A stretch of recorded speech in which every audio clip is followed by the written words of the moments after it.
Right now on Morning News Now, heading home, President Trump on his way back to Washington this morning after that high-stakes summit with Chinese President Xi Jinping. Both leaders saying progress was made on issues between the two superpowers, with President Trump touting trade deals and talks over the war with Iran, one of China's closest economic allies. We did discuss Iran. We feel very similar to Iran. We want that to end. We don't want them to have a nuclear weapon. We want the straits open. We'll take you to Beijing for the key takeaways from the trip and the implications here at home. Also this morning, an historic visit to Havana by the head of the CIA, and the Supreme Court preserving access to the abortion pill, at least for now. We will bring you the latest from Washington. Plus, needs improvement, a new report revealing a growing challenge in classrooms nationwide. A look at what is behind the learning recession and the new efforts to reverse that trend. And buzz off, that's right. It's about that time again when summer bugs crawl, bite, fly back into our lives. For a lot of us, that includes the invasive spotted lanternfly. We'll tell you about the new efforts to stomp out the problem before it begins. Our last headline is a visual one. Who's the stranger I'm anchoring with? I am Joe Fryer. Really, I am. The beard is gone. It's been how long? 9 years I had a beard, and finally the decision was made. Time for the beard to go away. So exciting. I know, it is exciting. It's very weird. Also, I feel the breeze in the studio more than I ever have before. Skin hasn't been out and about. Like See, I'm now cold you get why now. it's cold I needed in the here. beard. There we go. I'm always asking to warm it up. We'll delve into this a little bit more. Yeah, we will. A little bit. Good to have you with us. I am Joe Fryer. And I'm Savannah Sellers. Thank you so much for starting your Friday morning with us. We are going to begin this hour with the end of President Trump's summit in China. The president left Beijing earlier this morning after 2 days of highly anticipated talks with China's leader Xi Jinping. Before departing, Mr. Trump hailed, quote, fantastic trade deals with China and said a lot of different problems were settled, but no major deals or details were announced. Throughout the summit, the two world leaders lavished praise upon each other, calling relations between the two countries the most important in the world. But Xi issued some harsh warnings for President Trump on Taiwan, saying that issue could, quote, put the relationship in great jeopardy. Other major topics of the summit included the global economy and the war with Iran. President Trump said both he and Xi want that conflict to end. President Trump was gracious to his host throughout the trip, repeatedly thanking Xi and extending an invite to the White House. President Xi is going to be coming to the United States, and we will be reciprocal, like reciprocal trade. The visit will be reciprocal. You're going to walk away, hopefully very impressed, like I'm very impressed with China. In a few minutes, we're going to bring you analysis on what we learned from this summit. But let's begin in Beijing with NBC News International correspondent Janice Mackey-Frayer. Janice, good morning. Good to have you with us again. So just tell us more about what unfolded on this second and final day of the summit. Well, the second day had more warm words, Joe, between the two leaders, but also very little substance. President Trump went to Zhongnanhai. This is the beautiful compound near the Forbidden City that is the seat of power here. He had a private walk with China's leader Xi Jinping. They looked at trees and roses. President Trump later hinted at possible deals for aircraft, agriculture, and energy. There was more talk of cooperation, but really nothing was announced on tariffs or trade or appeared to be resolved with Taiwan. They really played up stability on this trip, but they fell short of presenting actual evidence of it. In my view, perhaps the only deliverable so far, President Xi has promised he would bring rose seeds for President Trump when he visits in September. Joe? Yeah, and big development there with him being invited to visit. Janice, some of the sharpest language, though, that we heard from China's President Xi, it was on the issue of Taiwan. He warned President Trump first day of this summit that if the issue was, according to him, handled poorly by the U.S., there would be, quote, clashes and even conflicts, putting the entire relationship in great jeopardy. Tell us, Janice, what did the U.S. have to say about that? And more broadly, with what you mentioned a moment ago, and with that in mind, what we learned about the dynamic between these two leaders. Well, for Beijing, Taiwan was the issue of this summit. But for the U.S. side, it wasn't even mentioned in the readouts. And Secretary of State Marco Rubio seemed to downplay it. Over the 2 days, we saw Xi Jinping really lean into this relationship with President Trump, who sees him as a friend, to try and make clear that there's no crossing the red line on Taiwan. And his warning sounded blunt. after that grand welcome and all of the pleasantries and talk of cooperation, Beijing will continue to push the U.S. to either delay or scale back arms sales to Taiwan, and it will probably find its way onto the agenda when the two men meet next. The thing is, U.S. presidents have never discussed arms sales with China's leadership. That it's part of the U.S.-China conversation now is why there is some anxiety about a possible shift in U.S. support. Janice, you mentioned no deals announced after this summit, but do you think the groundwork was laid for any potential future deals? Well, President Trump talked of fantastic deals being made, and it's likely they are in the works. He did say there was an order for 200 Boeing aircraft, but that has yet to be confirmed by anyone at Boeing or the White House. Going into this summit, some agreements were expected for China to buy more soybeans, beef, and other ag products, as well as energy. Doesn't seem there was any progress made to ease the hold on rare earths or critical minerals. There were more than a dozen CEOs on the trip, and they held a meeting at the Great Hall of the People with China's Premier, Li Qiang. He's the second most powerful official in the country. It was there that I was able to ask NVIDIA Jensen Huang why he made this trip. And he told me it's an incredible opportunity to represent the United States and that he wants to support the president. And that was a theme with all of those CEOs there. Yes, they were looking for deals, they were looking for access and influence, but overall they all said that they were there to support President Trump. Janice, of course, the war with Iran, that was another key part of the summit, the Strait of Hormuz, and it's the impact on that part of the world. Walk us through what happened in discussion there, what they have to say about this conflict. Well, this was the one area where the two men seemed somewhat on the same page. In remarks at Zhongnanhai, President Trump said they both believed Iran should not have a nuclear weapon, and they agreed the Strait of Hormuz needs to remain open. If Xi Jinping plans to use China's influence with Tehran, he certainly didn't telegraph it. The Chinese leader has been very careful to not appear too aligned with Washington on Iran. Iran, of course, is an ally of China. They are a key buyer of Iranian oil. For weeks, China has said that it wants the conflict to end, that a ceasefire must take hold, and that the Strait of Hormuz must remain open. But he didn't. He was very, very careful to not appear like he and President Trump had made some sort of deal between themselves on how to proceed with Iran. All right, Janice, thank you so much. Well, for more analysis on the summit, let's bring in Dominic Chu. He is an analyst for China and Northeast Asia at Eurasia Group. Dominic, good morning. Thank you for being with us. So we just heard there from Janice about some of the deals President Trump secured on his first visit to China in nearly a decade, or at least some areas of agreement that we heard about. Do you think it was a successful trip? What's your big takeaway? Morning. Thanks for having me here. I think it is a successful trip insofar as the expectations were modest to begin with.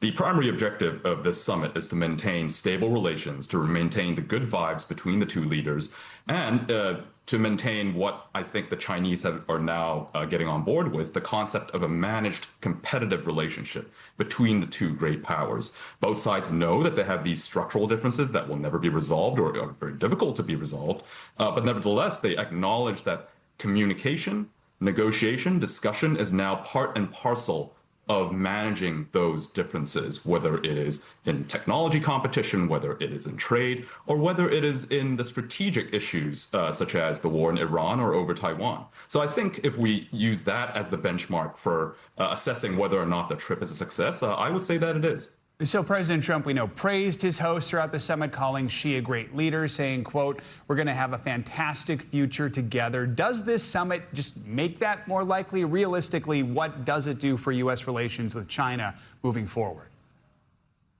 I think the relationship will continue to be dominated by those issues that I think Janice and others have mentioned. Trade is still a big issue. The U.S.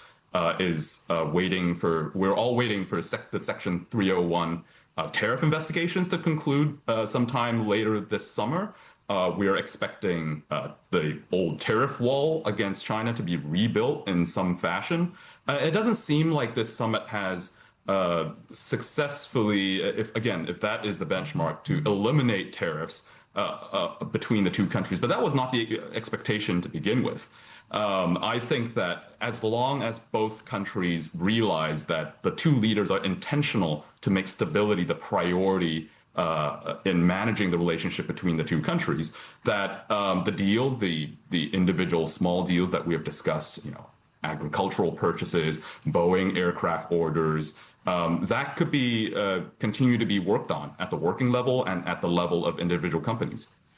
Dom, as our colleague Janice had mentioned, the war with Iran seemed to be an area of agreement for the two leaders, and certainly the Strait of Hormuz, and them both expressing the desire, the need for that to be opened and to end this impact that we've seen on oil, on the economy. But what do you think happens from here? Do you think the president is actually going to get any help from Xi in getting that strait open back up? I doubt so. I think the series of statements that President Trump claimed that President Xi has agreed to are pretty much the lowest common denominator that both countries can come to an agreement with, that Iran can never possess nuclear weapons, that the Strait of Hormuz should be free and open to all. Those are already positions, official positions held by Beijing. They've been held since the start of the war in Iran, and they have not changed. What has changed is that now that both presidents agree to these statements, but the Chinese have not promised any concrete commitments to actually assist the United States in keeping the Strait of Hormuz open or pressuring Tehran to bring them to the negotiation table in earnest. And from that respect, I don't think the Chinese have committed to assisting the United States in any way. All right, Dominic Chu, thank you so much for joining us. Good to see you. Back in Washington, the Supreme Court issued a decision that preserves certain forms of access to the most commonly used abortion drug, mifepristone. For now, the pill will continue to be available by mail and through telehealth appointments, even in states where abortion is banned. Yesterday, the justices extended a pause on a lower court ruling that attempted to severely restrict access while a lawsuit over the drug plays out in Louisiana. For more, let's bring in NBC News Capitol Hill correspondent Melanie Zanona. Mel, good to have you with us. So we don't really know how or if the justices were split on this. This was not a traditional decision. It was an order, so the count is not public. But what are we learning about the decision and what comes next?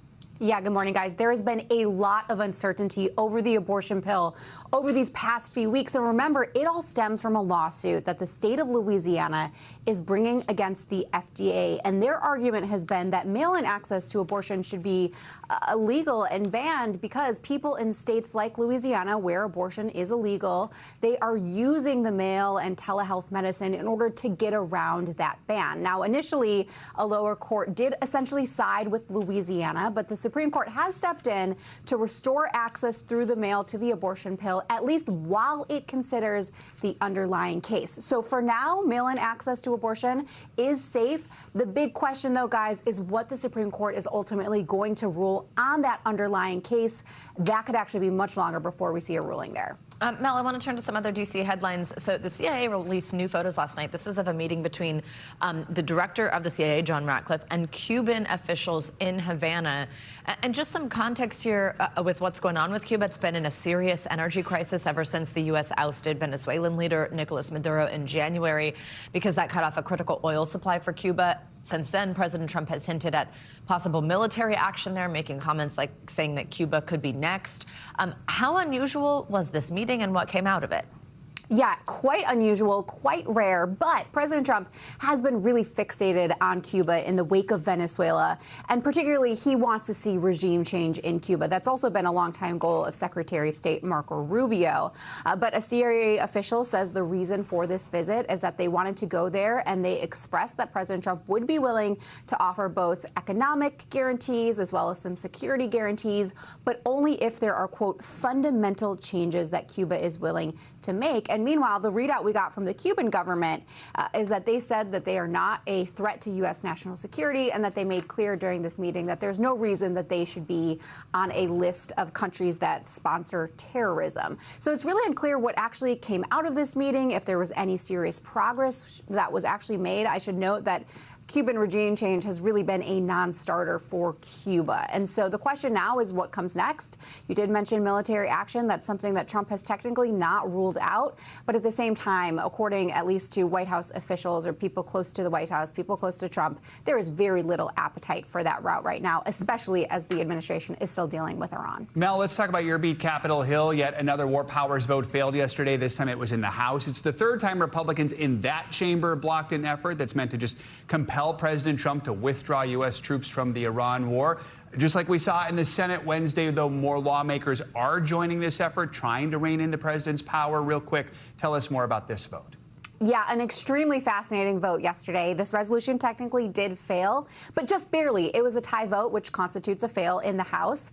And when you look at the breakdown, it was quite interesting to see that there are some signs of waning support for Donald Trump's war with Iran among Republicans. There were 3 Republicans who voted in support of this resolution to rein in Trump's war powers. That includes Thomas Massie. He is someone who has consistently voted with Democrats on these resolutions.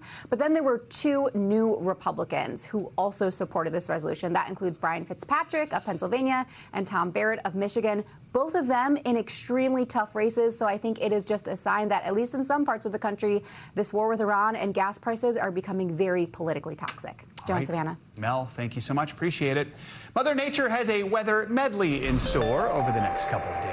Angie Lassman's here with more on what we can expect with our morning news now forecast. Hey, Angie. I like how you guys put that. A weather medley, a mixed bag. We've got a lot going on, a couple of spots that could potentially be some trouble spots for weekend plans. And even this morning, we're already getting things ramped up across parts of the Midwest. But it's this slow-moving front that's going to kind of work across the plains today and really ramp things up as we get into the second half of our day, late into the afternoon hours. Specifically, if you live across Iowa, I want you to be aware of this. Des Moines, Waterloo included in this enhanced risk, but more broadly, stretching all the way down into Texas, we've got the potential to see some of those stronger storms. It looks like the hail and the wind gusts are going to be the main threat. Tornado risk is on the low end, so that's always good news, but still the hail and wind, something that you're very much going to have to deal with across that region today. Meanwhile, we look ahead into tomorrow. Your weekend kicks off with more of these thunderstorms kind of firing up along that warm front, and we're going to see this kind of slight risk unfold once again across some of those same areas. So stretching across Iowa back to the west, you'll notice the hail, the wind gusts are main threats. And again, the tornado risk is going to be on the low end. So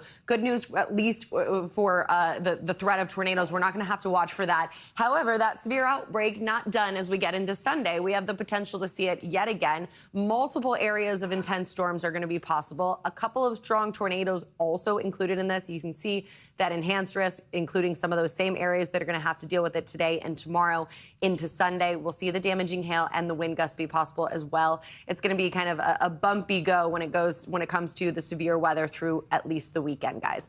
Otherwise, we've got some warm highs that are in place. This is just one of the ingredients that's helping fire up some of those storms. But 95 in Wichita today, 76 in Peoria, high 80s in Minneapolis. Not so much along the East Coast, where temperatures are into the low 70s for Washington, D.C., and 54 degrees is all you're going to get in Boston today. Tomorrow, though, the warmth makes its way to the East Coast. We've got 80s for Philadelphia, high 70s for Detroit, upper 80s for Tulsa, and then we finish out our weekend and head into the next week with temperatures really ramping up. You ask and you shall receive. 91 degrees on Tuesday in New York City. Wow. We've got 96 on Monday in Richmond, 90s for Lexington early in the week. Pittsburgh, same story as well, with a high of 94 on Monday and 93 on Tuesday. So warm temperatures on tap for folks across the east. Our friends across the west, still no break in sight for them when it comes So you're saying I'll feel the sun on my face, is what you're saying? I think you might need a little extra sunscreen, A little Joe extra Fryer. sunscreen. So here's this transformation. Here's the story. Angie was my emotional support meteorologist yesterday when I went to shave this off. This is her taking video. Yeah. We went right here at 30 Rock, a place called Barbarino's, and yeah, there it is.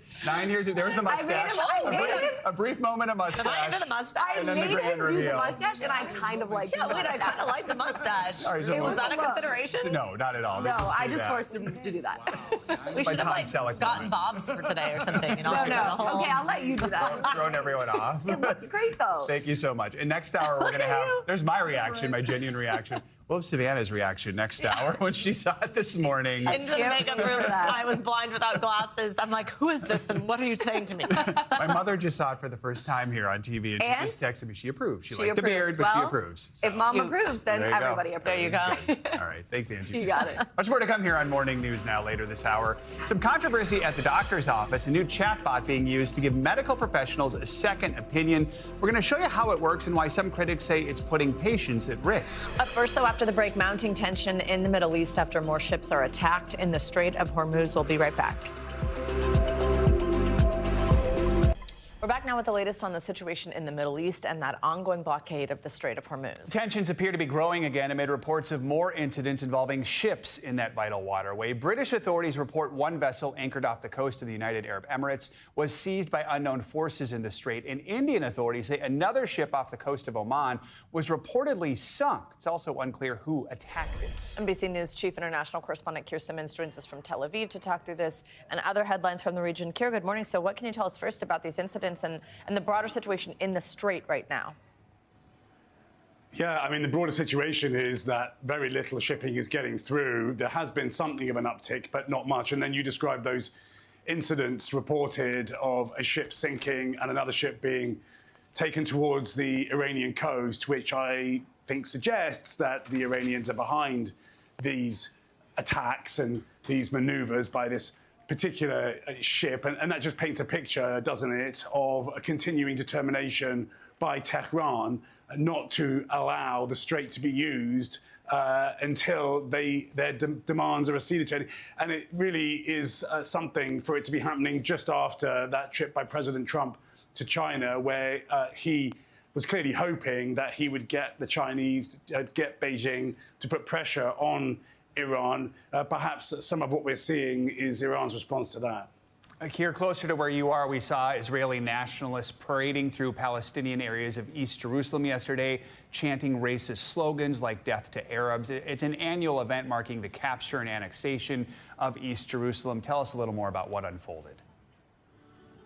Yeah, that event, as you say, yearly, uncomfortable, marks that moment in 1967 when East Jerusalem was taken. As you say, there were some uncomfortable scenes. We also saw the Israeli National Security Minister Ben-Gvir unfold an Israeli flag near the Al-Aqsa Mosque. It is just a sign of the tension here in Jerusalem. I'm in Tel Aviv. And it comes as we are hearing more now about the potential for an election here in Israel, where, of course, the Prime Minister, Benjamin Netanyahu, will stand. He's clearly, he's been clearly thinking about this election for a long time, but he's plainly shifting towards more of an election stance, releasing his autobiography. It's going to be an absolutely crucial election for this country, for the region, for the world, really, because, Prime Minister Netanyahu is such a towering figure, divisive, controversial for many, but certainly whether he is re-elected will matter a good deal. Keir, we're also watching the situation in southern Lebanon. In this area, Israeli forces have been destroying homes there despite the ceasefire that has been in place with Hezbollah. Both sides at times have disregarded that ceasefire. Israel and Lebanon, they held peace talks, though, in Washington yesterday. They're set to continue today. What's come out of that so far? Yeah, you're right to point out that there's been fire by Hezbollah on Israel.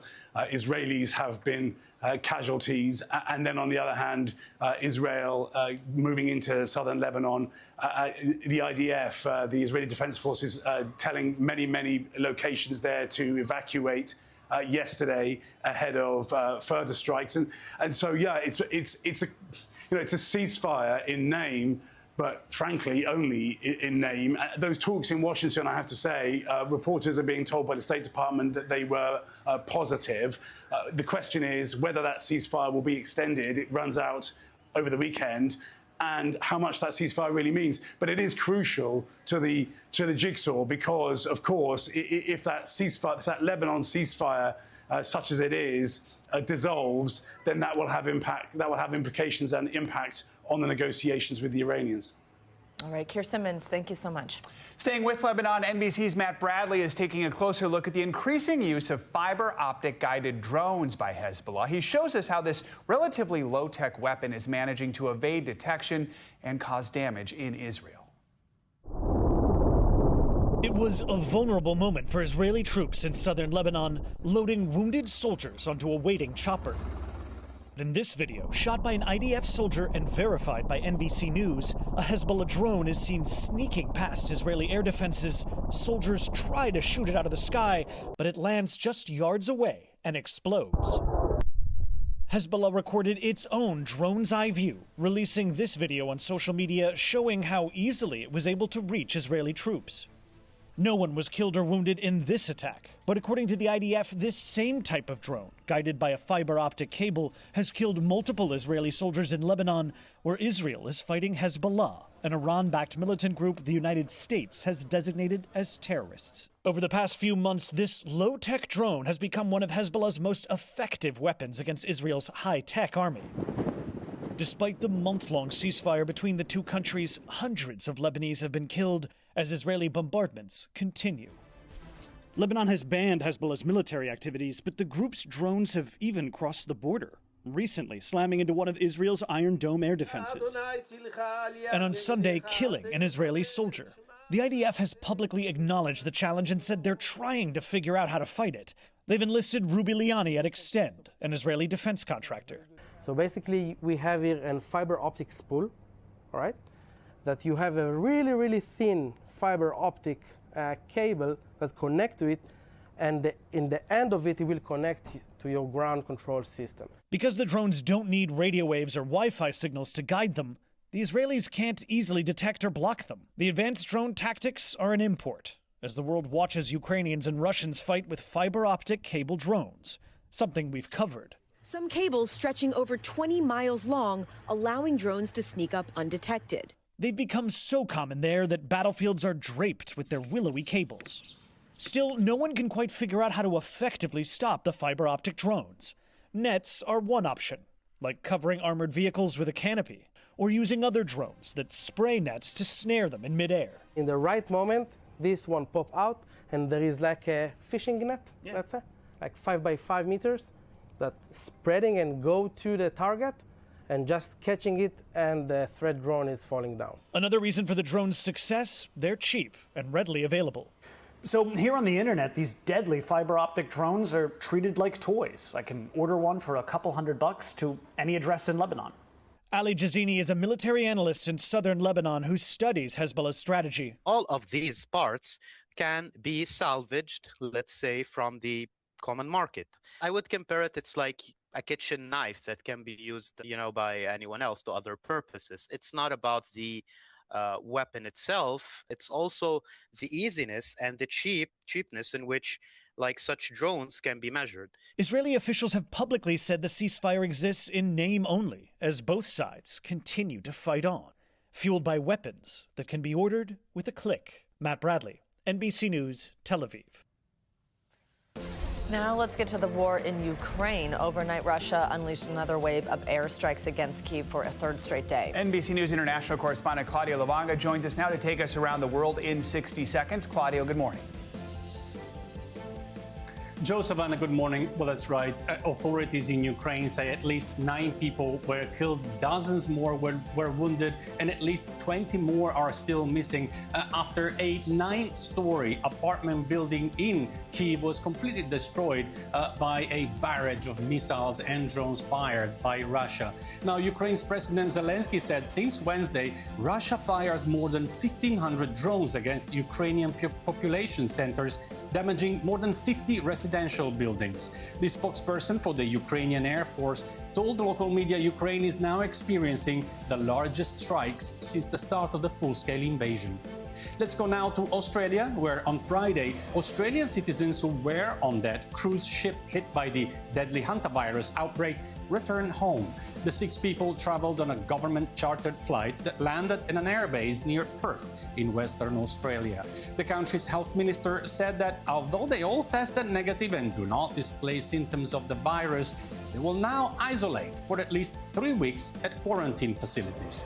And let's end this tour of the world in Emilia-Romagna in the north of Italy here, where on Thursday, Princess Kate got her hands dirty in the kitchen while trying to prepare tortelli, a type of stuffed pasta typical of that region. The princess was in the area to explore the internationally recognized approach to childhood learning. Before leaving for the UK, she said, "I wish my school had been like that." Well, it's unclear whether she also wished that that beautiful kitchen looked like hers too. Nice. Who wouldn't wish for that? That's an education I'm into right there. Exactly. Yeah. Pasta. All right, thank you, Claudio.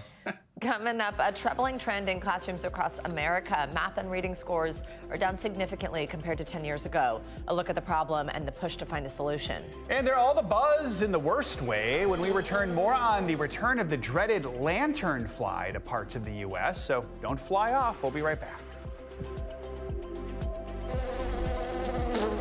We are back with a new report that reveals some troubling trends in U.S. education. Researchers say schools are in a learning recession, with students across the country performing worse than their peers did 10 years ago. Reading scores were down, get this, 83% last year. Math scores down 70%. The declines are happening across income levels, geography, and racial divides. Jonathan Collins joins us now with more on this. He's an assistant professor of political science and education at Teachers College, Columbia University, also the executive director of the Center for Educational Equity. Jonathan, good to have you with us again. So this new report is called the Education Scorecard. It includes data from 3rd to 8th grade test scores in school districts across 40 states and Washington during the school year. Walk us through what it found. Basically, they found significant declines in student achievement over time in math and in reading. But Joe and Savannah, the big deal that we are making about this is because, before this report came out, we thought a lot of the decline that we had seen in student achievement could be attributed to the pandemic. We thought this period of time where kids were kept out of school and stuck at home and forced to attend class via electronic devices, that this was the center of the problem. What we're learning is that was actually just the tip of the iceberg, that this problem had been looming really back until 2013 is where we start to see the change in direction in student achievement. And so this is a national concern too, because we're seeing this consistently across districts, across states, and this is happening for districts whether they're rich or poor. And it seems, though, like if we zero in, middle-income school districts are having the slowest post-pandemic recovery, though, as you mentioned, all sort of levels and ranges are impacted. But why do you think that is? Well, a big part of it is because education has become so fractured. So if you look at the period of time where we're starting to see the decline, it begins in 2013.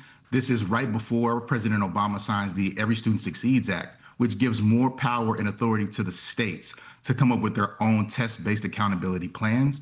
From there, we see President Trump during his first administration invest a lot of money and resources in school choice, which removes students from the public education system.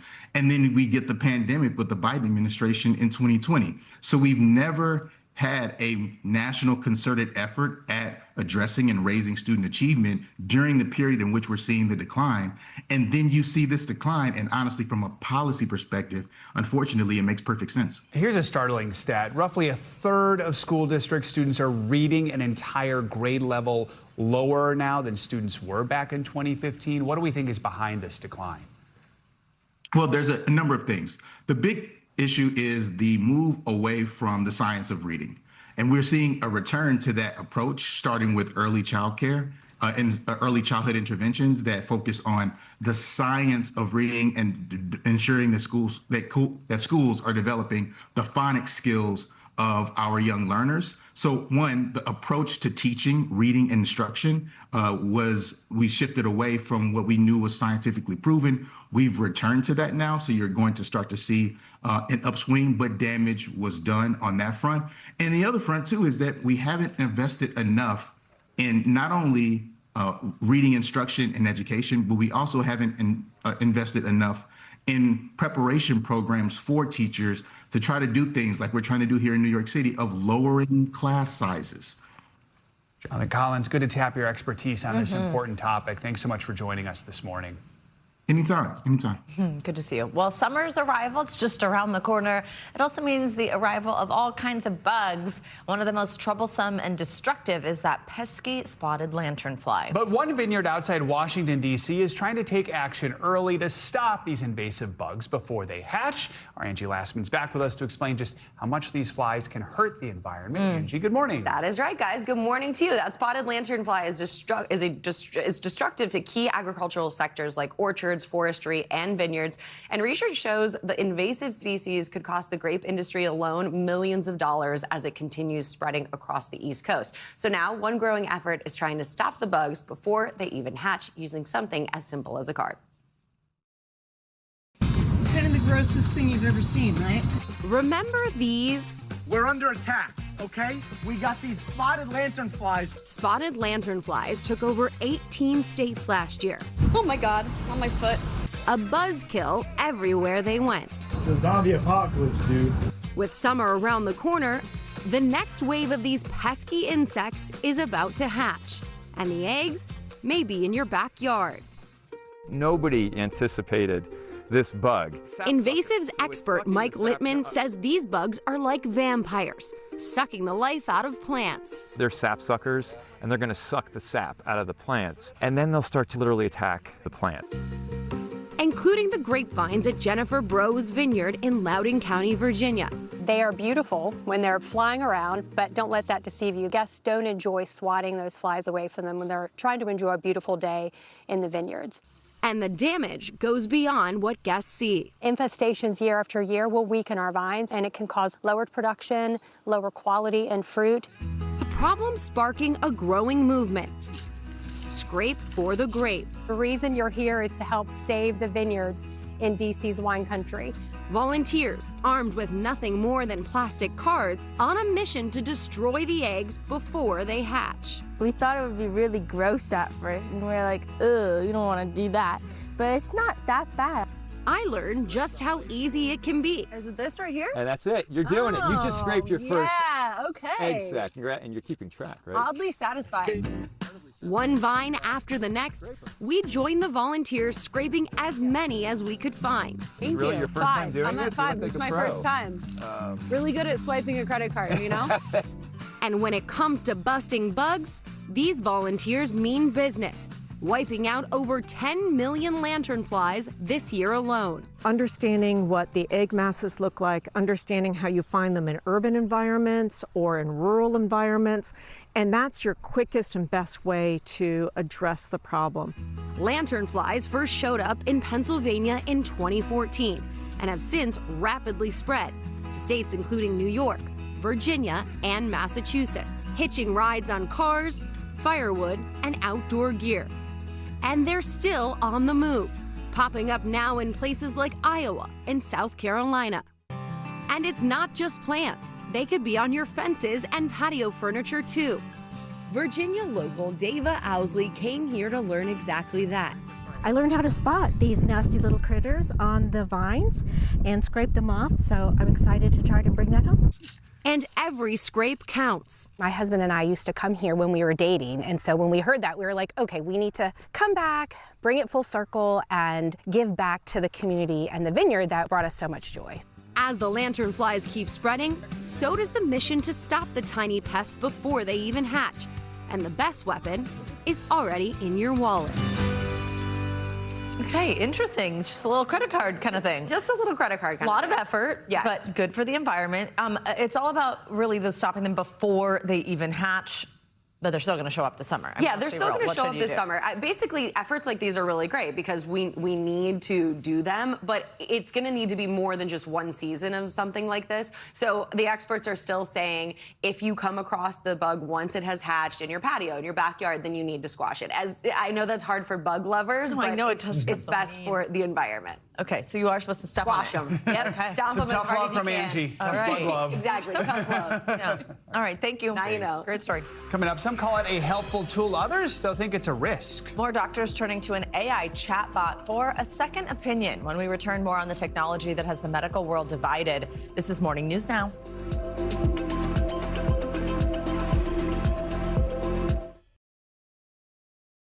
right? Or just any of us using artificial intelligence chatbots to get medical advice. Also, all those warnings that go hand in hand with that. But it might surprise you to learn that a large number of doctors are also turning to AI. A chatbot called Open Evidence was used by around 2/3 of doctors last month. That's according to the company behind it. Open Evidence is designed to help doctors make decisions and brush up on medical knowledge. Some experts say it's become the modern equivalent of asking a colleague to give a second opinion. Many doctors say it's surprisingly accurate, saves them critical time. But some experts are concerned about the risks it could pose to patients. A resident AI expert and NBC News AI reporter, Jared Perlow, is here to explain how this tool works. Jared, good morning. Always great to have you with us. So, I mean, it seems like really a big change in how doctors work. And also, it's kind of interesting that we're getting this information. Some of them are admitting to it. Walk us through what Open Evidence is capable of, why doctors say it works for them. Absolutely. So this tool has taken the medical world by storm. It's really exploded over the past 2 years. So you can think about what it's like to be a doctor, just the amount of medical biological knowledge that you have to memorize. You know, it's just not practical to memorize that amount of information. So for years, doctors have used other resources, whether online websites, you know, back 10, 15 years ago. Before that, there was like reference books. You would go in the basement of a medical library, check that out. Now, with AI, you have this tool, Open Evidence. So we can think about it like an AI-powered search engine. So say that you want to know what medications might interact with each other, or maybe your patient has high blood pressure. You don't know if you can take them off a certain type of medication. Before, you might have had to consult a colleague. It might have taken a lot of time. Now you can just plug your question into this basically chatbot. It's like a chat interface, text interface, and you can get really high detailed, or so they say, really high quality answers. So doctors really enjoy it because they say they're getting high accuracy in terms of the information they're receiving. It's saving them so much time, and it's also allowing them to treat patients, they say, with a higher level of quality than they could have before. Are there examples of how they're using it that is just making it better for them to do their jobs? Yeah, so I talked to one of the leading infectious disease doctors in Boston, and he said, you know, he was dealing with a case a couple of weeks ago where there was a patient who tested positive for a particular disease, but he wasn't sure if it was like a red alert or whether it was something that, you know, they could monitor for the next couple of days. But he said because this patient had reduced immune system, basically he typed this question into Open Evidence and it flagged, oh my goodness, this is something we should really pay attention to. But again, I really want to emphasize the time savings here. So I had one nephrologist, a kidney doctor in Boston, also tell me that it saved them 30 minutes every single day. And I mean, for doctors, 30 minutes is a gold mine. Yeah, definitely. Open Evidence kind of addresses in its terms of service maybe what some of you at home are thinking here or would be concerned about. It says that the platform should be used for just educational and informational purposes only, adding it's in no way intended to serve as a diagnostic platform or a substitute for the clinical judgment of a qualified healthcare professional, which I'm sure is what people at home are hoping. Okay, is my doctor really telling me, or is some chatbot? I mean, what are the concerns here? Yeah, I think there are many concerns, and I think doctors are aware of them as well. So there are concerns about potential hallucinations. Can you trust the information that the AI chatbot, this black box service, is actually giving you? Can you make sure that it's actually improving the outcomes for patients? So to date, there really haven't been rigorous studies about how this is affecting patient care. Some are just getting underway. I talked to some of the researchers, but it's going to take another couple of years to really actually see what that's like. And I should also say, like, doctors, some of them are kind of addicted to it. So a lot of health systems, they don't have official rules saying they can use it. Some doctors use it on their phones. Just a bigger picture thing, and there's a recent survey found more than 80% of physicians use some form of AI to help with clinical care. What if you're a patient and you don't want that? Does the doctor have to tell you? Is there anything a patient can do to say, hey, don't use AI? Yeah, so disclosure is not part of Open Evidence's terms of service. I hunted for it. I couldn't find it. And I think that's key. 65% of American doctors use this in the past month. That's according to the company they just told me last week. Now, the American Medical Association, one of the bigger groups of doctors in the country, say that doctors should always err on the side of caution. They should always disclose when they think that AI use will meaningfully impact their patient care. But again, that's up to the individual doctors. And I think the takeaway for viewers here should be your doctors, according to the statistics, more likely than not are using this AI tool. So maybe you should ask about that next time you go see them. I mean, it sounds though like those doctors say it's helping them. So maybe that's good for us, but certainly questions. Jared, thank you so much. Good to see you. Other AI news, Elon Musk's XAI looking to make coding a whole lot simpler. NBC News business and economy reporter Emily Lorsch is with us with our Money Minute. Hey, Emily, good morning. Hey, guys, good morning. That's right. The AI startup XAI is launching Grok Build. It's currently only in beta version, available for the highest tier subscribers paying $300 a month. The model differs from the more consumer-facing Grok, OpenAI's ChatGPT, and Anthropic's Claude. The company says it can help software engineers and professionals with tasks like complex coding. Elon Musk's startup is working to expand its product lineup in an effort to keep up in the fast-growing AI space. And despite higher prices tied to the war, consumers are still spending. Retail sales in April rose for a third straight month, according to new data from the Commerce Department, despite the fact inflation hit 3.8%, surpassing wage growth for the first time in 3 years. Even with the boost in tax refunds this year, some experts say if gas prices remain elevated, shoppers could start to tighten their budgets in the weeks ahead. And Spotify continues to lean into the video podcasting space, according to the company. Starting later this year, Spotify creators will be able to upload their episodes right to Apple Podcasts, making it easier to distribute and monetize their content. The move comes after Apple announced earlier this year a major upgrade to its app, allowing users to switch back and forth between listening and watching a podcast. Guys, video podcasting has become so popular recently. Even our very own Allison Barber recently launched a podcast, a video podcast on Netflix. Yes, very cool. Emily, thank you. Speaking of AI, the global race for tech dominance is charging ahead at breakneck speed, and China is one of the frontrunners. We already know it is the largest producer of things like electronic vehicles and iPhones. Now the People's Republic is focusing on something a little different: humanoid robots. NBC Nightly News anchor Tom Yamas went to one factory that's giving new technology a more human touch. Inside the ex-humanoid plant in Beijing, a new generation of robots is taking shape. Step by step, the robots are assembled, tested, and then programmed. They're big, bulky, ready to run or crawl through hazardous terrain. It looks aggressive. It's marching. Should it be seen as something that is going to be maybe part of your military one day? No, we don't want the robots to do that. Yeah, we want robots to help people. The company says these robots will make living easier by helping humans and could even be used in emergency situations. So when you talk about helping out in the house, give me some examples, like help watch the children, help maybe elderly residents, clean dishes. I mean, what is it going to do? The elderly, maybe, because less and less people want to have kids nowadays. It's clear there's still a lot of experimenting going on, including this silicone-like face on the humanoid head. What is this? It's a bionic face because, like, in the future, we want the robot have more, like temperature. So we want it like also look like humans. So you're gonna put these faces, these heads on the robots? Yeah, like in the future. Ex-Humanoid says these robots are still 3 to 5 years from hitting the market. Most of the functions we saw were controlled by remote, but the goal is full autonomy. There is a big gap between what they can do physically and what they can do autonomously. This is where they need the training data and they need the improvements in the AI. But China is closing that gap with startling speed. At a recent half marathon pitting Chinese humanoids besides real-life runners, a robot named Lightning won the race, finishing in just 50 minutes and 26 seconds. A record-breaking pace, and a huge leap from last year's race, where many models could barely maintain their balance. Off the track, the technology is already being put to work in major cities. China has robots managing traffic at busy intersections.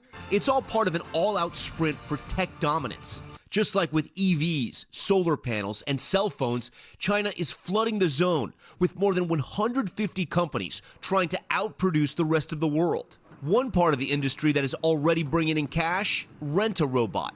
In China, these pint-sized humanoids are delivered straight to your door, like this soccer-playing robot we rented.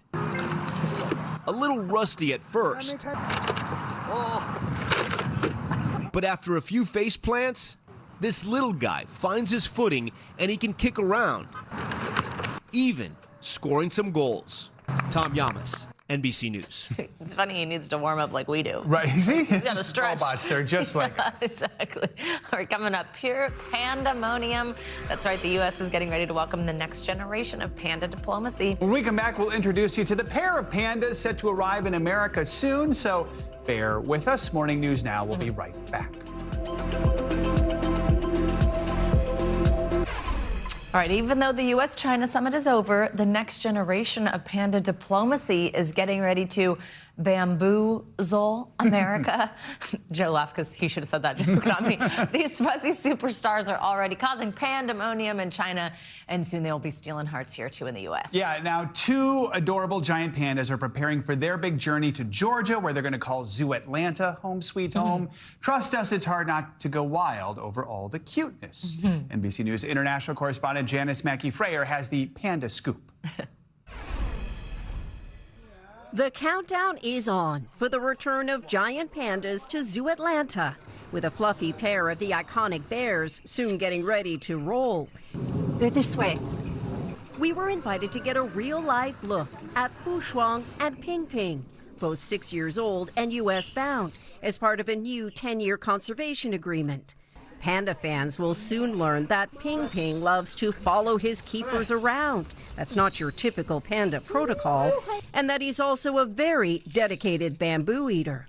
While Fu Shuang, which means double happiness, is playful but nervous. She likes apples and resting her chin on her paw. So you've known her since she was a baby? Yeah. In 2020. Very cute. And very lovely and very smart. Yeah, smart. It's all part of a revival in panda diplomacy here that for the U.S. started in 1972 after President Nixon's landmark visit to China. Now with President Trump on his own high-stakes trip, pandas on the move are seen as an unofficial measure of U.S.-China relations. With pairs of the treasured bears already in Washington and San Diego, Zoo Atlanta is renovating their panda enclosures to better help them adapt. The journey begins here in the panda's hometown of Chengdu, at this research base where both of them were born and raised.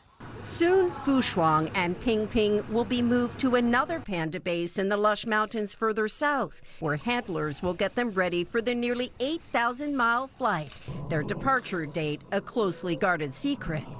A send-off is always bittersweet for fans here in China, where pandas enjoy rock star status. What are you going to tell your friends about the pandas? I want to tell them about what they look like and what they're doing. Fu Shuang and Ping Ping have never met, but will soon head out into the world together, creating pandemonium along the way. Janice Mackey-Frayer, NBC News, Chengdu, China. They really just are so They really are. cute. Just watch them all day long. Yeah. All right, that's going to do it for this hour of Morning News Now. Stay with us, though. The news continues right now.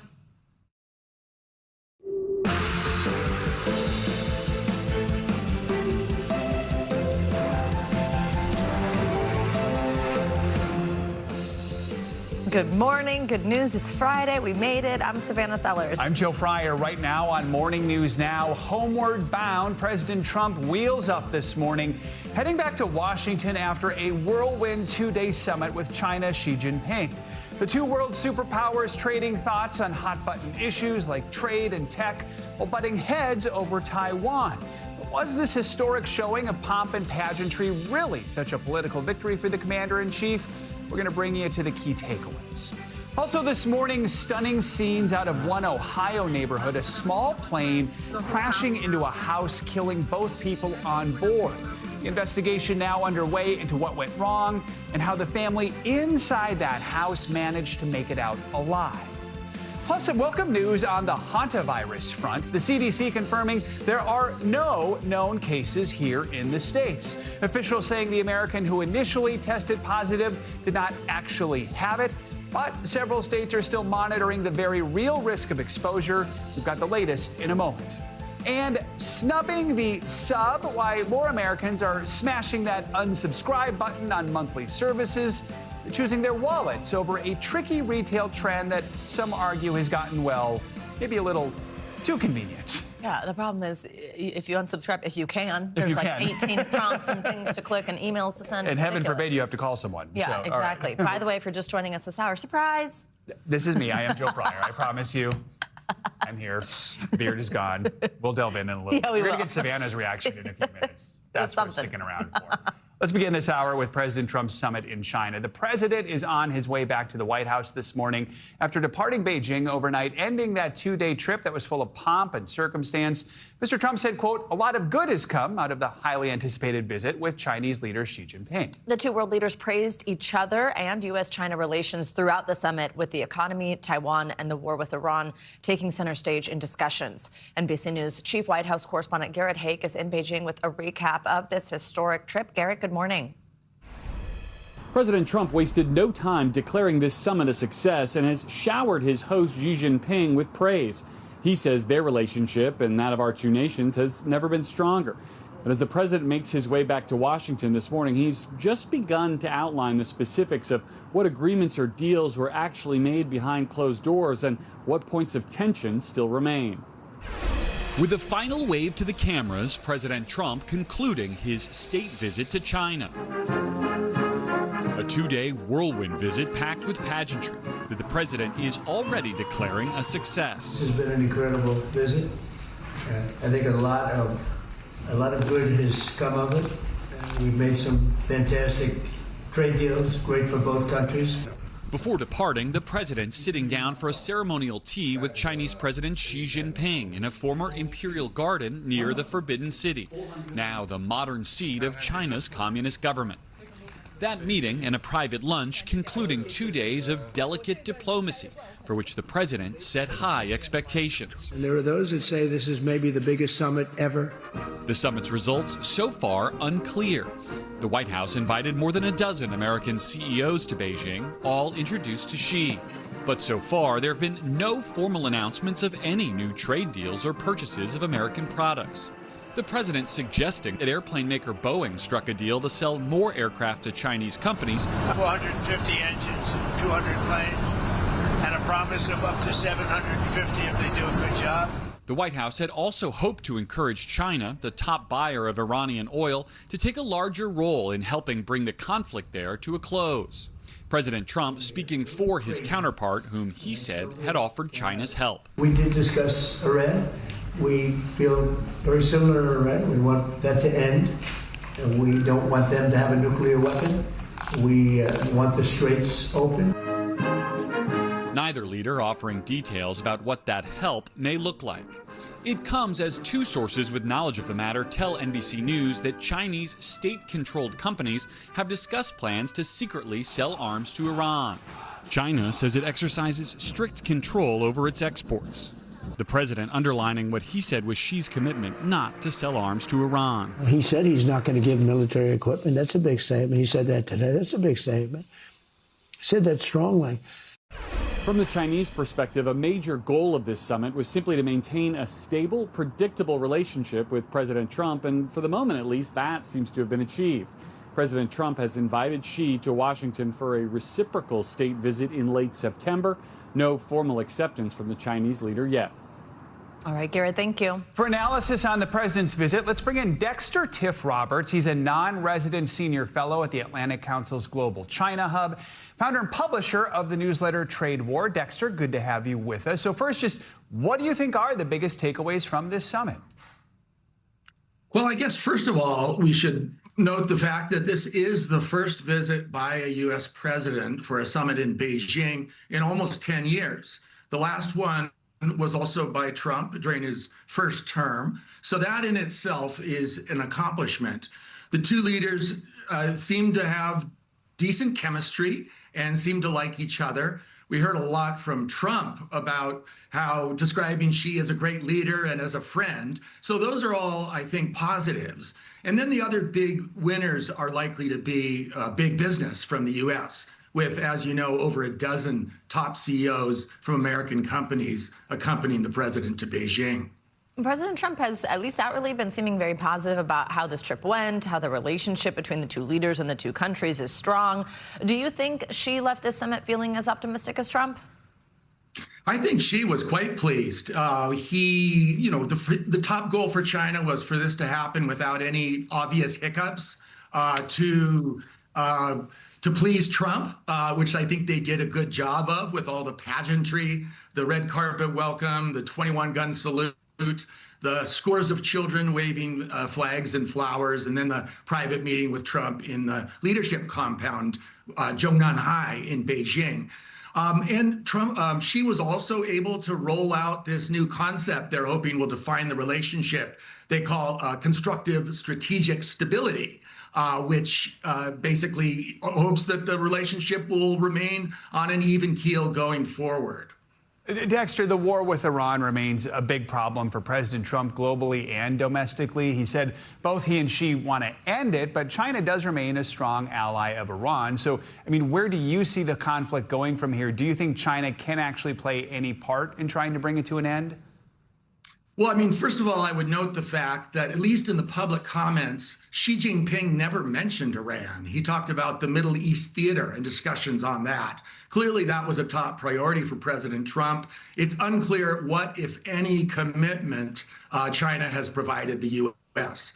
Trump did say that the U.S. and China agreed that there should be free travel through the Strait of Hormuz, that tolls should not be charged, and that Iran should not become a nuclear power. But China said nothing of the kind. As we know, Iran is a close ally of China and a major energy provider, oil provider to China as well. I do not expect a lot of cooperation from Beijing going forward. All right. Dexter Tiff Roberts, thanks so much for joining us this morning. Appreciate it. Thank you. Well, this morning, a federal investigation is underway in Ohio, where a small plane crashed into a house, setting it on fire and killing both people on board. You can see the crews here trying to get the flames under control. Incredibly, no one else in the neighborhood was hurt. NBC News correspondent Shaquille Brewster joins us now with the latest. Shaq, good morning. Good morning, Savannah. And we're still waiting to learn more about the two people who were on that plane and unfortunately lost their lives. But neighbors say it sounded like a small plane was struggling, going up and down in the air before they ultimately heard an explosion. That plane hitting a home, catching fire with a family inside. Oh, my God. This morning, an investigation is underway after this terrifying scene unfolded Thursday in Akron, Ohio. That thing went up in smoke and then oh, there it goes, boom again. A small single-engine plane crashing into a home and bursting into flames. Authorities say two people on board were killed. Loud boom, big fire, and lots of black smoke. They are now advising there is a house on fire. The accident happened about 4 miles away from the Akron-Fulton Airport, where the plane initially took off. This is insane. I don't think I've ever seen a worse fire. Video shows part of the tail from the 1963 Piper Cherokee in the home's driveway. We arrived to heavy smoke coming out of the house, and we had approached it as a house fire. While it's unclear what exactly caused the plane to go down, officials say miraculously everyone inside the home escaped safely. Christy Gold lives nearby. And my heart was racing because it sounded like something was going to land on my house. Seconds later, there was an explosion. She says she spoke to the family who lives in the house and that a man and his two daughters were inside at the time. He said that they were upstairs napping. And so where the plane went into the house, it was by the garage. And he reacted in enough time to get the kids out, everybody out safely. The shocked neighborhood shaken up as authorities work to find answers. We do have to be very protective of all of the residents who live here, make sure they're safe as we continue the investigation. Now, the National Transportation Safety Board, the NTSB, is leading the investigation. And that neighbor that you just heard from in the piece also told us that the father inside the home was working downstairs when the plane crashed. He had to race upstairs to get his daughters and their dog before the fire spread even further. Fortunately, as you heard, everyone in that family is okay. Wow, I mean, Savannah? that is just a miracle. Shaq, thank you so much. Yeah. The CDC is confirming there are currently no known cases of the hantavirus here in the United States. Health officials say they believe the lone American who initially tested positive did not actually have hantavirus, but the number of potential exposures being monitored in the country is increasing. NBC News correspondent Maggie Vespa is outside the National Quarantine Unit in Omaha, Nebraska, and has the details. Maggie, good morning. Joe, good morning. Yeah, the CDC now saying they're monitoring 41 Americans nationwide for potential exposure amid this outbreak, and that includes the 16 quarantining here. On the flip side, that major sign of hope, with officials here celebrating a win, saying the Oregon physician who they thought had the virus likely never did. This morning, in the wake of that deadly cruise ship outbreak, signs of hope here at home, with the CDC now saying there are no known cases of hantavirus in the United States. The announcement tied to new testing at the University of Nebraska Medical Center, where health officials say Oregon physician Dr. Stephen Kornfeld has tested negative for hantavirus 3 times since first isolating here Monday and has remained asymptomatic. This after they said one of his 2 tests taken on board the ship came back positive. That initial test that he had was likely a false positive. Citing results from an ongoing CDC assessment, doctors adding, he does not have antibodies to hantavirus, which means he was likely not ever exposed or ill with hantavirus. Dr. Kornfeld was being treated as the lone American case of hantavirus, spending days in this Omaha facility's highly restrictive biocontainment unit. Doctors say he's now moved into a quarantine unit like 15 of his fellow passengers. My heart rate is going up really quickly. Among them, Jake Rosemarin, who's been documenting life in isolation. No symptoms, 98.6. Between exposed passengers on the cruise ship and people who came into contact with them, the CDC says they're monitoring 41 people across at least 16 states. Roughly half, they say, are isolating at home. The rest under observation at hospitals in Omaha, Atlanta, and Kansas City. Health officials in Canada also sounding alarms, saying they're monitoring 36 Canadians, including 4 cruise ship passengers now isolated in prearranged lodging. So far, they say, none are showing symptoms. Globally, 10 hantavirus cases and 3 deaths have been tied to this outbreak. Health officials here at home working around the clock to contain the spread. Now, amid all of this, doctors still stress anyone exposed to hantavirus could still test positive later on, no matter how they're testing now. And so for that reason, the CDC is still, they tell us, really encouraging all the Americans quarantining here to stay for the virus's full 6-week incubation period. Long time. All right, Maggie, thank you so much. Well, the big Memorial Day travel season, it is just days away. This year, it's going to cost you, though. We've been talking about this. The war in Iran, it's driving up fuel prices, and that is translating into more expensive airline tickets and, of course, those higher prices at the pump. Still, though, a lot of Americans plan to get away. NBC News senior correspondent Tom Costello is at Reagan National Airport. Tom, we are all paying quite a bit more, aren't we? Oh, yeah, absolutely. We're all going to have to dig deep. Listen, it's not only for the airline ticket that you bought to fly out. It's also if you're just going to grandma's house or going to a national park over the holidays or over the summer. If you want to go out to eat, everything is costing more. You're going to have to pay up. From the clouds to the asphalt, 45 million of us are expected to travel over Memorial Day. But kickoff to summer 2026 won't be cheap. For air travelers, a double whammy, with the war in Iran driving up jet fuel prices just as Spirit Airlines bankruptcy leaves fewer low-cost carriers. Why is it so expensive to fly domestic? Domestic airfares now average $459 round trip, up $60 from last year. International tickets now average $1,270, up $100 from 2025.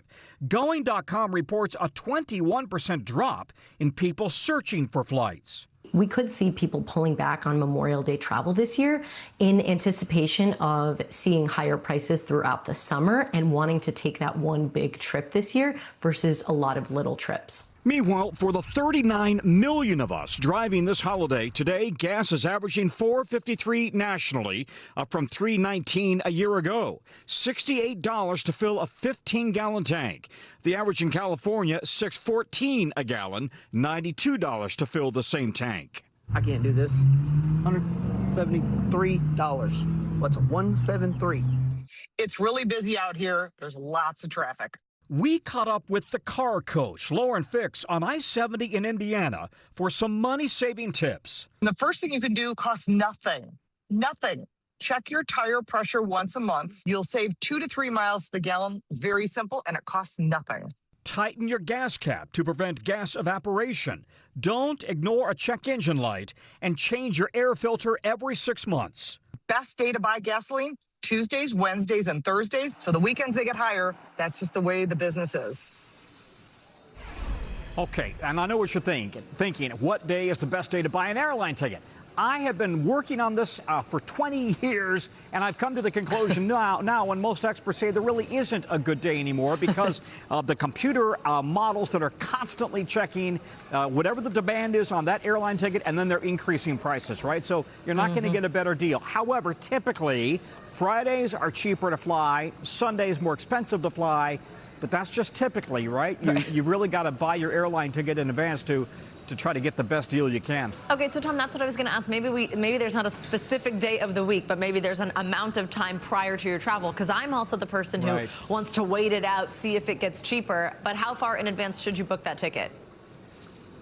So 1 to 3 months is what Going.com recommends. But that's for domestic tickets. But keep in mind, right, you've really got to look at the details of the ticket you're buying, because the cheapest ticket may not end up being cheapest. When you got to factor in buying your or paying for your luggage, maybe you don't really want to sit in the middle and the back. You want to pay for a seat upgrade, and pretty soon you're paying a lot more. So you really got to do a price comparison here. And by the way, I wouldn't really wait till the last minute, because that means very often, you know, these planes are flying full these days, right? Yeah. So now you're down to just the last few seats, and the airline's going to charge as much as they can. All right, I got some work to do then, some booking to do. Tom, thanks so much. It's not summer just yet, but it's going to feel like it in the coming days. Mother Nature finally expected to turn up the heat in some areas, including here in the Northeast. Over in the central part of the country, severe weather is creating headaches for millions of people this week. NBC News correspondent Sam Brock is here in New York City with more. Sam, good morning.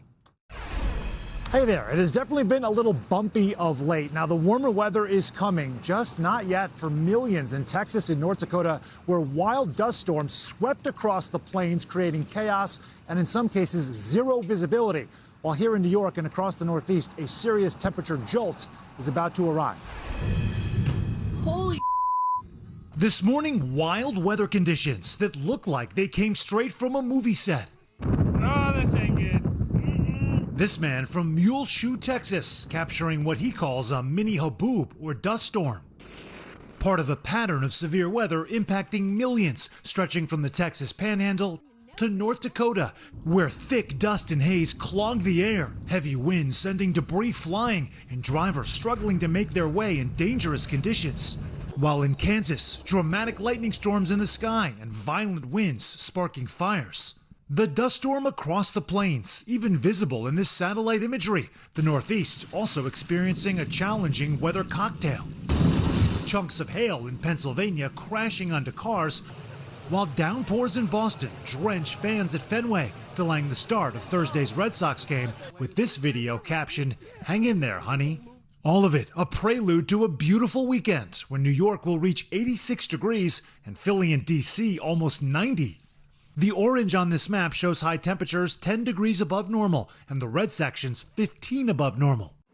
With the spring-like weather morphing quickly into a summer sweat. So in New York, the Brooklyn Half Marathon is tomorrow, with temperatures expected to reach somewhere around 80 degrees. The race director is likely ordering yellow flags to warn the nearly 30,000 runners to be cautious and to stay hydrated. By the beginning of next week, though, things are expected to get even warmer in the Northeast, soaring well into the 80s and 90s. So you got to keep those summer clothes handy as the heat is on. Back to you. All right, Sam, thank you. Now let's bring in Angie for the latest on that weekend outlook. Angie, good morning. You know, I like what Sam said there. A weather cocktail. I am stealing that from Sam, and I'm going to use it. He's a The ingredients. Yes, I always think that. The ingredients of the weather cocktail. Very important, Savannah. We're going to talk about those ingredients that might lead to some severe weather here coming up. But big picture look of the temperatures that Sam talks so much about. Upper 70s in Detroit tomorrow, low 80s in Philadelphia, 85 for Charlotte. All of that warmth kind of centered across the middle of the country and stretching all the way basically to the East Coast. So some welcome warmth for some folks, especially across the East, that have been kind of waiting for that. You're going to get a whole lot warmer here by the time we wrap up the weekend and head into next week in some of these spots. So 82 on Sunday in Pittsburgh. You head to the low 90s for Monday and Tuesday. New York City, we go from the low 80s on Monday to 91 on Tuesday. Even warmer in Richmond on Monday, 96 degrees. And the Midwest included in this as well. 90s for St. Louis both Sunday and Monday. So the heat will be on shortly. In the meantime, though, we've got some of these kind of morning showers crossing the Midwest, and some of those stronger storms are expected across the Central Plains today. Tomorrow, more of that chance for severe weather. It's going to be Iowa to Colorado and late into the day. So heads up there. You'll also see some of those showers across parts of the Midwest and into the Ohio Valley. This is the severe threat this afternoon and into tonight. 5 million people. We're mainly concerned about Iowa, but really stretching across the Midwest and down through the plains. Wind gusts, hail. No tornado risk is low, so I'm not too worried about that. Even as we get into tomorrow, in some of those same spots, though, you could see the wind gusts and the damaging hail be potentially an issue. Big picture look, though, for your weekend. Really great conditions across the east. Nice conditions west if you like the heat and the dry conditions. The severe weather, yes, that's going to kind of put a damper on your forecast if you live across the Midwest and parts of the plains. Plenty of sunshine in the southeast, and then there's all that warmth and sunshine on Sunday for folks across the east. And one more thing, the Preakness. It's tomorrow. Nice conditions there, too. A little warm, 83 degrees, but sunny nonetheless. So track conditions are looking good for folks there. That's at 4 p.m. Very good. And of course, we're going to talk more now. About because we should just talk about it all day, my beard. I mean, we should. Or lack thereof. Or lack absolutely thereof, breaking news. So this was Angie recorded this video there yesterday as the beard after 9 years was removed. But the highlight of this morning, there's a brief mustache moment. And then it's gone. The reveal. I'm into the mustache. I'll say again. But my favorite reveal was this morning when Savannah learned all about it. Here we go. Oh, no. Okay, we're just going to check in this morning with our friend Savannah. Hi. Oh my gosh. I've never seen you like this, have I? No, it's been like 9 years. Oh my gosh! Let me explain quickly what's going on. Joe and I normally aren't in the makeup room at the same time for efficiency's sake in the morning. Did you think it was me? Well, I literally am like the only person I'm normally in there with is Angie, and I'm like, okay, well, clearly it's not Angie, and I'm kind of like, who is that? And then in my bad eyesight, I'm like, that doesn't really look like Joe. Yes. I'm like, it kind of sounds like him though. And then I'm like, what's going on? And I put my glasses on. I'm like, you are lying because we've talked about this for years. Yeah. And you guys have anchored together for years, but it's been 9 much years longer than you've had the beard. Right, but we've been together for almost 6, so that's a long time to not have seen somebody with I'm no still beard. getting used to it, too. I was going to say, how do you feel looking in the mirror? I still need to get used to it. He's so getting it's texts very strange. as people start tuning in. They're like, oh my mother is fine with it, so that's perhaps the most important thing. Well, on you Monday, guys seem good with it. On Monday, Savannah's going to reveal her bangs. Right, yeah, exactly. That's good. Oh my God, we all come in with the bob. Crazy. We'll ease you in one day at a time. Yeah. Oh my God, it looks great though. Great. This is fun. What a fun Your mom little thing. and us. Really like it. Yeah, we do like it. All right, we've got much more to come on this Clearly Friday edition of Morning News Now, including why some major resellers are actually shaving down prices on one of the hottest tickets in town this summer, the FIFA World Cup. First, so after the break, you could call it a razor-thin line, between New York's privacy and uncomfortable exposure. The new website filming and tracking long waits at viral restaurants across the city. Some diners say it's a little too much to stomach. That's next. Stay with us.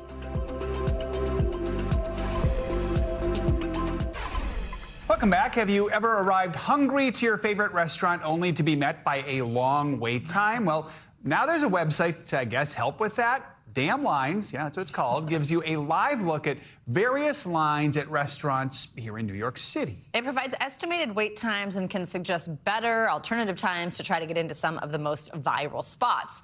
Some people say it's a game changer. Others say it's crossing a line when it comes to privacy. NBC News Now anchor Gotti Schwartz has the details. Standing in line is such a New York pastime it even got its own music video on SNL. Wait in a big dumb line. And on social media, the complaint line is always on hold. Tell me why the lines are insane in New York City. These lines are out the door, wrapped around the block, circling the block, like almost lapping themselves. Enter a software engineer at X taking action to try to do something about those damn lines, launching this website and tracking in real time how long those lines can get outside popular restaurants in New York City, complete with the current wait time, suggestions for best time to visit, time lapses from the past, and even some mathematical equations.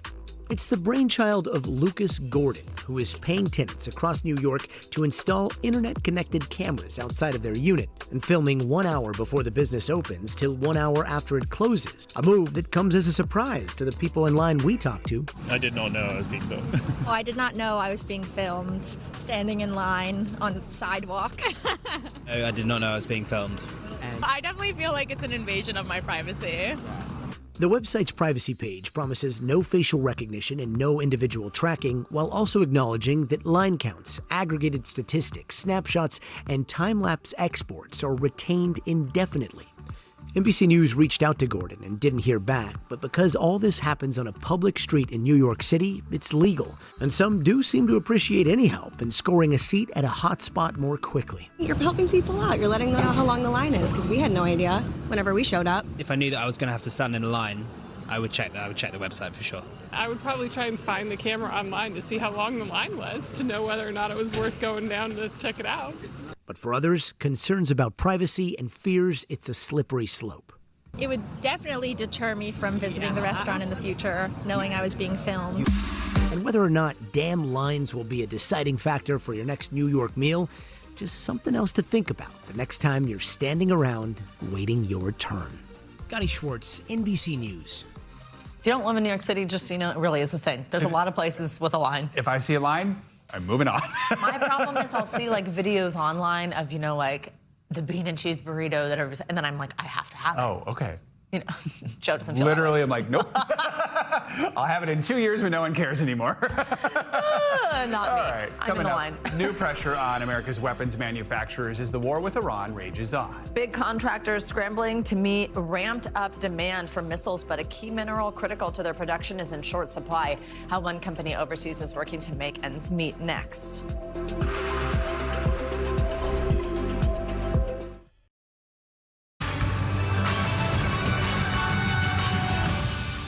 We are back now with a closer look at what's making news in the world of politics this morning, starting with growing concerns about a shortage of weapons. NBC News Capitol Hill correspondent Melanie Zanona joins us with that and other headlines out of Washington. Mel, good morning.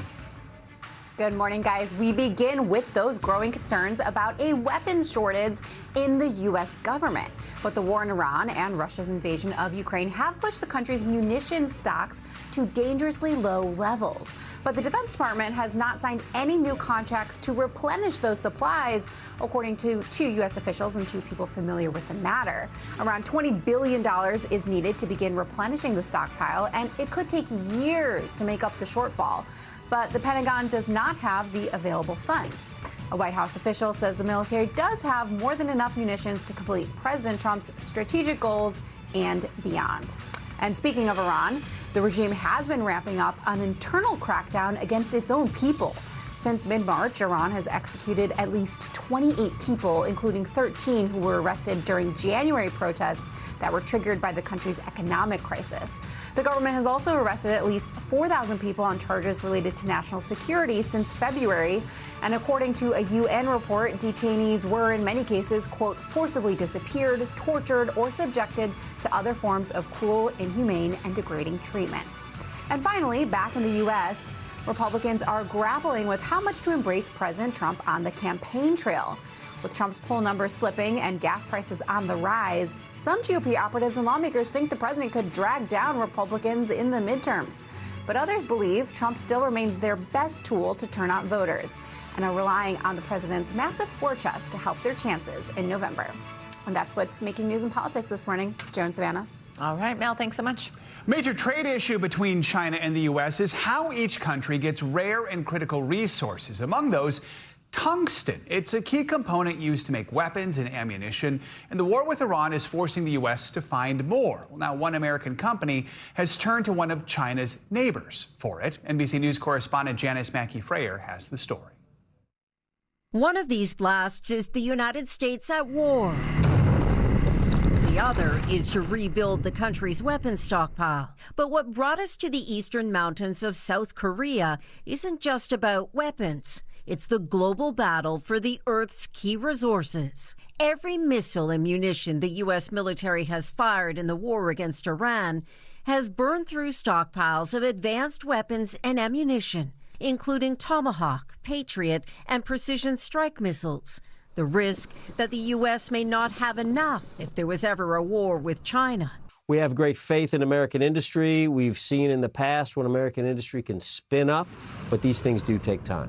There's also a dwindling supply of the critical mineral that's vital to building them, tungsten. It's used in fighter jets, bunker buster bombs, armor-piercing rounds, and AI-guided missile systems. Tough enough to penetrate, extremely heat-resistant. Tungsten is indispensable for defense. The U.S. government is actively searching for more, which is what brings us back to South Korea. They're finding it here, at a mine holding millions of tons of tungsten ore owned by an American company. There are very few large-scale tungsten mines on the planet. Louis Black is the CEO of Almonte Industries, who bought and reopened the Sandong mine here just months ago, 30 years after it was shut down. In this wall, you'll see a lot of tungsten. Over a mile underground, Black took us deep into the mine's maze of tunnels. You can't feel it, can you? It just feels like rock. To see up close the critical mineral that is as dense as gold, but as delicate as porcelain, and crucial for U.S. national security. We're not in crisis, we're just in need. This is a hard mineral to get out of the ground. To show you, this is a UV light. I'm going to turn off my lamp. And you can see all of these flecks that are glowing, that's tungsten. But it isn't just the defense industry.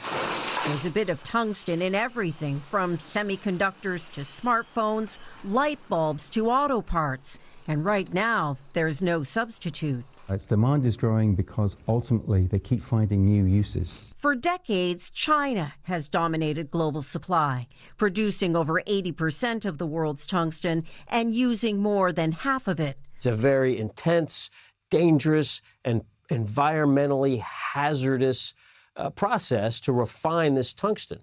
People in America don't want to do that. The Chinese are very willing to do that, and at a low cost. Last year, after Trump became U.S. president, China slapped export controls on several rare earths and critical minerals, skyrocketing tungsten prices. The trade war only making matters worse. And removing those restrictions is one of the most pressing issues for the U.S. as Trump meets China's leader, Xi Jinping. Everyone has the same problem. Question is, how do you deal with it without looking weak? Here in caverns carved into the mountains, engineers are blasting every day and finding new deposits like this. Each year, the U.S. imports over 6,000 metric tons of processed tungsten. At full capacity, Almonte says it could process enough tungsten to meet all of the U.S.'s import demand. And they're hoping to get another mine up and running in Montana to establish a mine in the USA domestic supply for the future. Having a resilient supply chain for tungsten is going to be extremely important over the next decade, 2 decades.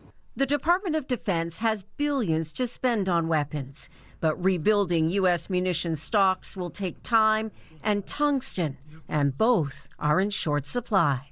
Janice Mackey-Freyer, NBC News in Yongwol County, South Korea.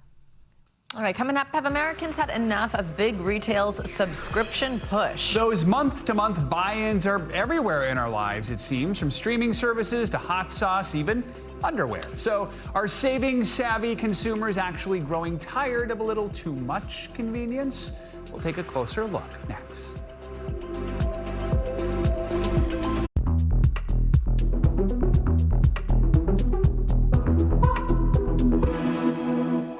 Okay, how fun is that? We're back with our NBC News series Business in America, where we meet some of the leading CEOs on their turf, getting the inside scoop on the secrets to their company's success and how they're impacting our daily lives. This morning, we are hearing from the CEO of Zillow about the strategy for getting into one of the toughest industries right now, the real estate market. NBC News Chief Business Correspondent Christine Romans joins us with this one. Christine, good morning. Hey, good morning, Savannah. Look, Zillow is a household name, right, with more than 200 million monthly users, transforming the traditional real estate formula, putting the power into homeowners, home buyers and sellers' hands. You know, I went house hunting with CEO Jeremy Waxman to learn how Zillow is navigating today's challenging housing market. Take a left and then an immediate right. It's not every day your chief navigator is the chief executive officer of one of the biggest real estate platforms in the country. Careful crossing Look here. at this little sweet little place on the corner. But that's what I did with Zillow CEO Jeremy Waxman, checking out homes during another tough spring housing season for Americans. How are you feeling about the spring selling season? What is the Zillow data telling you? The Zillow data says that this is going to be a challenging year in the housing market, maybe a little bit better than last year. The typical age of a first-time home buyer is now 40 years old, a record high. Home prices have never been more expensive this time of year. And there simply aren't enough homes for sale, and mortgage rates have doubled in the past 5 years. But one promising trend, Zillow says people can afford a little more this year. The reason the affordability picture is getting better is as income growth outpaces home price growth, that narrows how unaffordable things are for people. And so the longer that happens, the more the market will slowly get back into balance. You navigate, I'll drive. Okay. Waxman, using Zillow's data, showed us some of the features that make homes marketable today.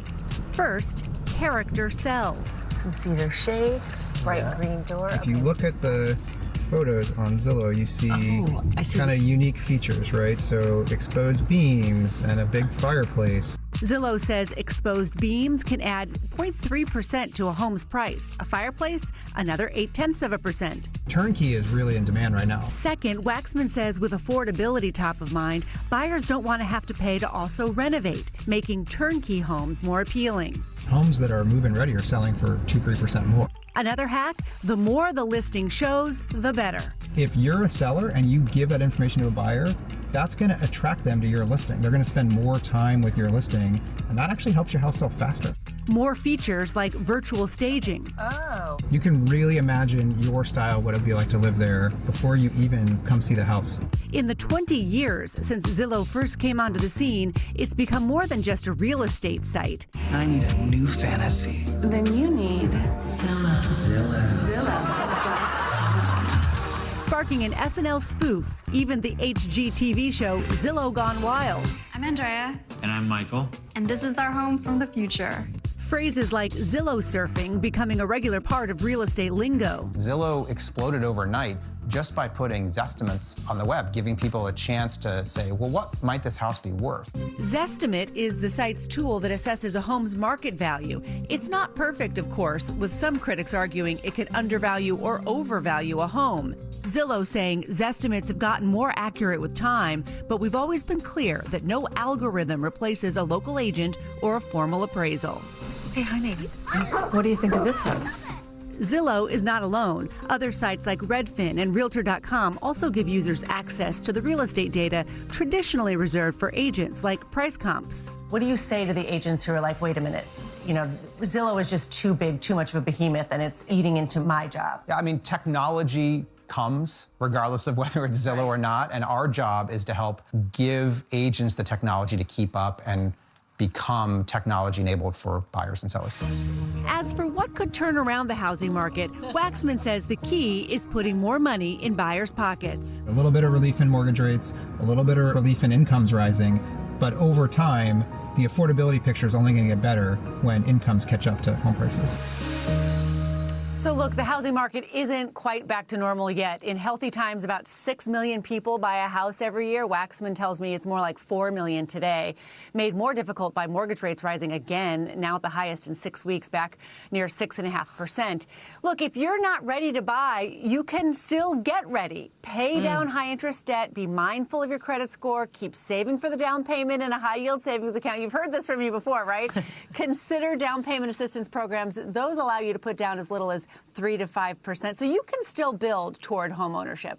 In my mind, your name is Christine High Yield Savings Account Romans. Is that your middle name? I want it on a T-shirt. Yeah, exactly. That was awesome, Christine. Thank you so much. How fun to house hunt with the CEO. Everybody loves doing that on their phones. And you can watch Christine's extended sit-down interview with an NBC News subscription. Become a subscriber to get those extended interviews. You'll hear a lot more exclusive content and also fewer ads. Scan that QR code. It's on your screen right now to download the NBC News app right now and subscribe. I yield there. All right, more money news this morning, starting with some price tag relief for fans trying to grab those expensive tickets to this year's FIFA World Cup. Yeah, NBC News business and economy reporter Emily Lorsch has our Money Minute. Hey, Emily. Hey, guys. Good morning. That's right. Fans are going to be happy to learn that the price of some tickets for this summer's World Cup are not as high as they were in previous weeks. That's after early sticker shock kept many fans on the sidelines. According to data from ticketdata.com, more than 90% of the games are seeing lower resale price tags. The company, which tracks ticket prices, says the average cost for what would typically be the cheapest ticket has dropped from about $720 not long ago to $560. That's still a pretty penny, but the decline giving fans hope as we approach the big event. And one of the biggest days on Wall Street could be right around the corner. According to CNBC, citing people familiar with the matter, SpaceX, the company behind billionaire Elon Musk, is expected to unveil its paperwork for its initial public offering within days, setting the stage for what could become the biggest stock market debut ever. This comes after SpaceX acquired another company owned by Musk, xAI, earlier this year. We reached out to SpaceX and haven't yet heard back.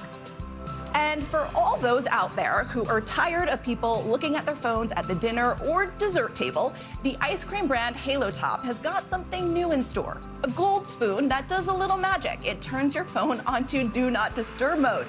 Here's how it works. The spoon has a chip inside of it, and after making changes to a few settings on your iPhone or Android, you can just tap the spoon to your phone and then enjoy your ice cream with your silent a la mode spoon. As of this morning, they're available online while supplies last, and they cost just under $5. Of course, guys, we have to check it out. These are the spoons here and our ice cream. I know it's early.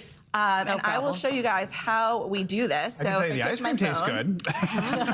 Yeah. So good, I'm not checking my phone. So I'm going to just I'm going to unlock my phone secretly. Yeah, this is getting everywhere. That's what's going to happen, right? Well, the kids will hopefully put it onto their phone before they then start eating the ice cream, so it won't drip everywhere. But you really just tap it. And then you see it now says it's on Do Not Disturb mode. Oh, wow. Interesting. And then when you're done eating, you could tap it again and take really it off. Focus on eating ice cream. Kind of like bribing your kids, right? Like you want them to be off their phones. Maybe you say like, hey, we're going to get ice cream. You use this special spoon. There you go. How's the ice cream, guys? All right. It's good, and it looks good on my pants. All right. Hey, thanks for a treat. Thanks for something I like to eat. Maybe a fun way to keep the kids off the phone. Yeah. All right. Emily, thanks for the ice cream. You may have noticed more and more companies are offering their services for a monthly fee. These subscriptions started as a convenience, but now that model is taking over just about every part of daily life, leading to what some are calling subscription fatigue. Perhaps ice cream subscription fatigue. Here we go. NBC News correspondent Emily Ikeda joined us now with more. Emily, good morning. Okay, can you save me a little bit of that ice cream, please? Sure. Like, that's how I like to start off my day. But from the coffee we drink to the features in our cars, there are a whole lot of new recurring charges on many people's monthly bills. And as the subscribe buttons multiply, so do some consumers' frustrations. The feeder sends a notification every time a bird stops by. From bird cams to car washes to clothes. Time for another newly bag. There's a subscription for just about every aspect of life. My millennial is showing with this toilet paper subscription. You can sign up for regular delivery of toilet paper, ink for your printer, even underwear. And while they're often associated with a deal, the pileup of those recurring charges on credit cards is generating a bit of subscription fatigue. I just found out that Chuck E. Cheese has a subscription service. Candace Eubanks wants to make a point this year to pull back. I was looking at getting a new car, but then I saw that some of the manufacturers were charging to use the GPS or to use features in your car. And I'm like, I'm not paying for something you put in my car. She isn't alone in her frustration. 52% of consumers canceled at least one subscription in the past year, according to market analysis. What's driving so many companies to embrace the subscription model? If you go buy a piece of hardware, you've bought it once and then you're done, right? But a subscription, that's every month. And they have the ability to raise the prices at any time they want. The New York Times noting subscriptions also allow companies to collect more information over a longer period about consumer behaviors. Research shows nearly 75% of companies that sell directly to customers have some sort of subscription offering. There are even subscriptions to track our subscription spending. Tech experts say those can be helpful, along with rotating or pausing memberships. Threaten to leave, whether it's on the phone with a particular service, or it's in the app, or it's on the site, and you will usually be led to a deal. And I've done that before. It really does work. SubSummit reports more than 70% of cancellations are linked directly to price increases, even as small as $5, especially, guys, when you think about those rising prices for gas and other household goods, guys. All right, Emily, thank you. All right, coming up, it has been a busy week in news, so let's just wind down and kick off the weekend in addition to our ice cream with a little early morning popcorn. Totally normal. Over here after the break, we've got your front row seat to the latest and greatest from the world of Hollywood and beyond. Everything you simply can't miss. That's next.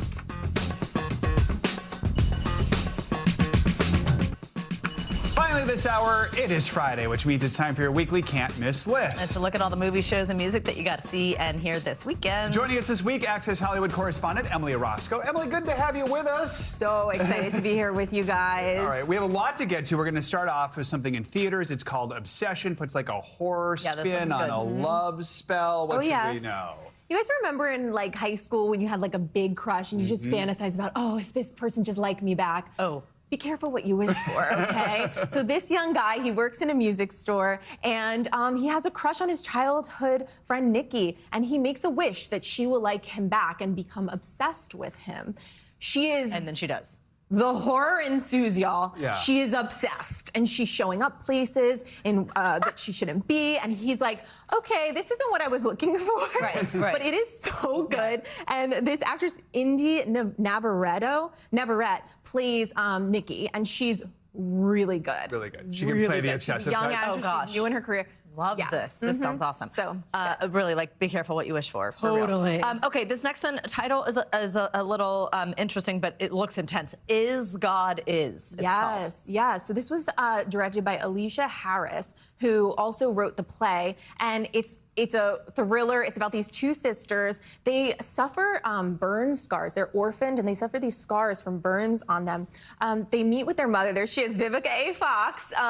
And the mother says, you have to go after your father who caused these burns. So it's a revenge film. They go after their father, who is Sterling K. Brown. This is a really good cast. And it's unique. It's a different kind of storytelling.